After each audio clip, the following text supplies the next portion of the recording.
Alhamdulillah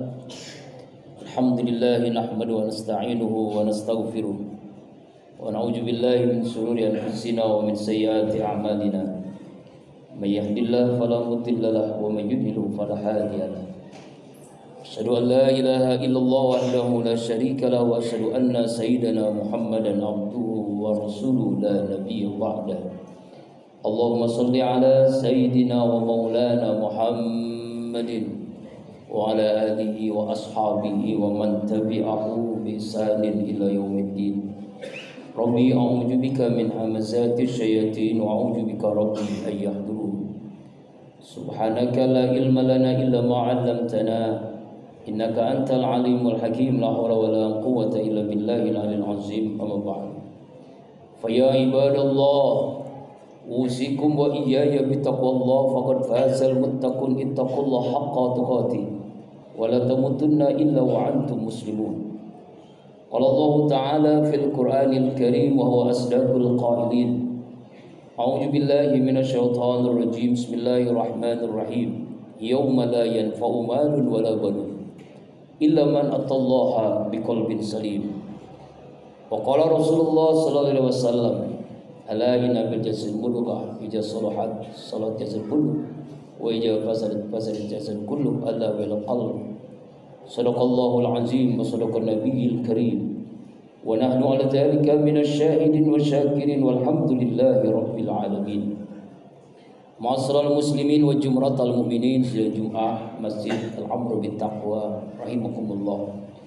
Tidak ada sikap yang terbaik sebagai hamba Allah yang bertauhid.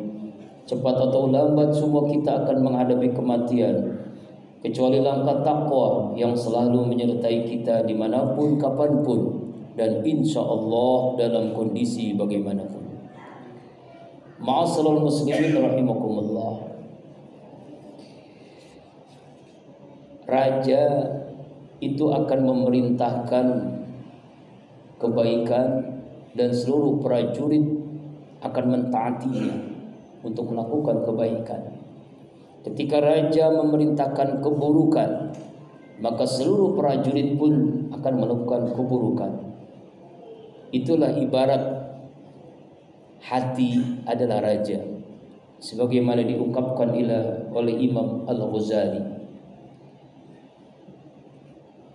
Hati itu ibarat raja, kata Imam Al-Ghazali. Seperti apakah? Seperti yang tadi disampaikan di awal. Karena itu pentingnya kita selalu menjaga hati ini. Karena semua perbuatan yang kita lakukan tergantung hati kita. Contoh sederhana, teko. Mengeluarkan air apa yang ada di isi teko. Kalau isinya air teh, maka mengeluarkan air teh yang ditaruh di cangkir di gelas. Kalau susu, air susu. Kalau air putih pun seperti itu. Jadi kalau hati seseorang bersih, maka ungkapannya, lisannya, tangannya, kakinya, telinganya pun akan melakukan kebaikan dan kebaikan. Ala inna bil jasad mudghah. Ingatlah dalam setiap diri kita ada segumpal darah, segumpal daging. Idza salahat salat jasad kullu, apabila baik, maka baiklah seluruh tubuh kita. Wa idza fasadat jasad kullu, apabila rusak maka rusaklah tubuh kita. Allah Subhanahu wa taala berfirman dalam surah Asy-Syu'ara ayat 88-89. A'udzu billahi minasyaitonir rajim. Yauma la yanfa'u malun wala banun illa man atallaha biqalbin salim. Ingatlah pada hari tidak berguna harta kita, keluarga, keturunan kita, kecuali hamba Allah yang memiliki hati yang bersih. Sebanyak apapun amal ibadah kita, tidak akan diterima oleh Allah kalau hati kita kotor, berpenyakit. Salat kita, puasa kita, zakat, infak, sedekah, haji kita, umrah kita. Sebanyak apapun ilmu yang kita miliki, maka itu tidak bermanfaat kalau hati kita kotor, hati kita berpenyakit. Qad aflaha man zakkaha wa qad khaba man dassaha. Sungguh beruntung orang yang selalu membersihkan hatinya, sungguh rugi orang yang selalu mengotori hatinya. ketika dalam sebuah majelis ilmu Rasulullah SAW menyampaikan kepada para sahabat, para sahabat, nanti beberapa saat akan datang calon penghuni surga.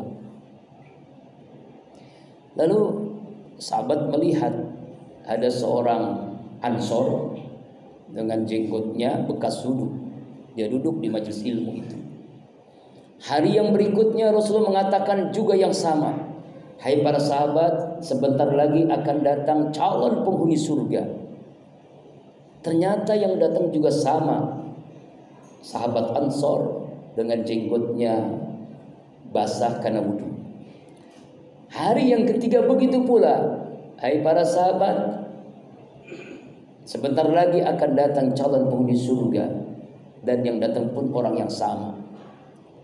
Selesai kajian bersama Rasulullah, sahabat Amr bin As menemui sahabat Ansor tadi. Lalu dia mengatakan, hai sahabat, saya ingin menginap di rumah antum karena saya ada masalah dengan orang tua saya. Bolehkah? Silahkan. 3 hari, silahkan, tafadhol. Akhirnya menginaplah Amr bin As di rumah sahabat Ansor tadi selama 3 hari. Beliau melihat yang dilakukan sahabat Ansor, salatnya, zikirnya, baca Qur'annya, wiridnya, ternyata sama saja dengan apa yang dilakukannya. Penasaran. Selama 3 hari pun dia melihat yang sama seperti apa yang dilakukannya. Lalu ketika mau pulang, hai sahabatku, ketika dalam pengajian beberapa waktu yang lalu Rasulullah telah menyampaikan bahwa akan datang calon penghuni surga. Dan saya melihat antum selalu setelah Rasul mengatakan itu, antum selalu datang tepat waktu setelah Rasul mengucapkan kalimat yang sama. 3 kali berturut-turut, 3 hari berturut itu. Makanya saya mohon maaf, saya berdusta. Saya tidak bertengkar dengan orang tua saya. Saya hanya ingin menginap di rumah antum untuk melihat apa yang antum lakukan. Ternyata ibadah antum sama. Tapi kenapa Rasul mengungkapkan seperti itu? Wallahu alam, sahabatku. Mungkin seperti ini adalah saya tidak pernah buruk sangka kepada sesama muslim, kepada mukmin. Dan saya tidak ada penyakit hasud, iri dengki kepada siapapun. Oh, ternyata itu yang menyebabkan Rasulullah menyampaikan antum calon penghuni surga. Apa maknanya dari hadis ini, cerita ini? Jadi pentingnya kita menjaga hati kita. Jangan sampai ibadah kita termasuk kelompok orang yang muflis, orang yang bangkrut karena banyak penyakit hati dalam diri kita. Apakah ria, pamer ibadah, sum'ah, ujub, takabur, sombong, hasud, iri hati, dengki, atau penyakit bakhil, pelit, atau penyakit-penyakit hati yang lainnya yang menyebabkan amal kita yang banyak pun tidak diterima oleh Allah. Ilmu yang tinggi pun tidak bermanfaat. Dalam hadis yang lain Rasulullah SAW mengungkapkan, innallaha la yanzuru ila suwarikum wala ila azamikum wala ila amwalikum walakin yanzuru ila qulubikum wa a'malikum. Sesungguhnya Allah tidak melihat bentuk wajahmu, rupamu, jasadmu. Allah tidak melihat hartamu, kekayaanmu. Yang Allah lihat adalah hati dan amalmu. Ibda bin nafsik, tanyakan kepada hati kita. Lalu pertanyaan besarnya secara ringkas, bagaimana caranya agar kita memiliki hati yang bersih? Yang pertama, muahadah. Ingat dengan janji kita. Dan ini diulang-ulang dalam iftitah walaupun sunnah. Tapi ini bagian daripada janji kita kepada diri kita, kepada Allah setiap kita sholat iftitah yang kita lakukan. Ingatlah dengan janji itu. Inna sholati wa nusuki wa mahyaya wa mamati lillahi rabbil alamin. Sesungguhnya sholatku, ibadahku, hidupku mencari ridha Allah. Hanya karena Allah Tuhan semesta alam. cari ridha Allah. Janji itu terlalu kita ulang-ulang agar kita ingat apa yang kita lakukan, luruskan niat hanya semata-mata mencari ridha Allah. Yang kedua, mujahadah. Sungguh-sungguh dalam ibadah, serius dalam ibadah. Ternyata keseriusan dalam ibadah itu berpengaruh kepada hati yang bersih. Al-Ankabut 69. A'udzubillahi minasyaitonirrajim. Walladzina jahadu fina lanahdiyannahum subulana wa innallaha lama'al muhsinin. Orang-orang yang bersungguh-sungguh dalam ibadah, maka Allah akan memberikan hidayah, petunjuk kepadanya. Jadi kita itu diberikan karena hati yang bersih, karena keseriusan kita ibadah. Contoh sholat, sungguh-sungguh awal waktu, tidak ditunda-tunda, berjamaah, selalu berjamaah, dan di masjid. Itulah cara agar bukti kita sungguh-sungguh dalam ibadah. Kalau sholat saja sudah ditunda-tunda, sholatnya sendiri dan di rumah, bagaimana kita meraih hati yang bersih? Kita menyalahi apa yang dilakukan Rasulullah SAW. Puasa sungguh-sungguh, bukan hanya menahan makan minum, tapi seluruh anggota tubuh kita berpuasa. Zakat sungguh-sungguh, infak, sedekah, wakaf, kurban, amal jariah, hartanya halal, hatinya ikhlas. Haji umrah sungguh-sungguh, diluruskan niatnya, bukan karena gelar.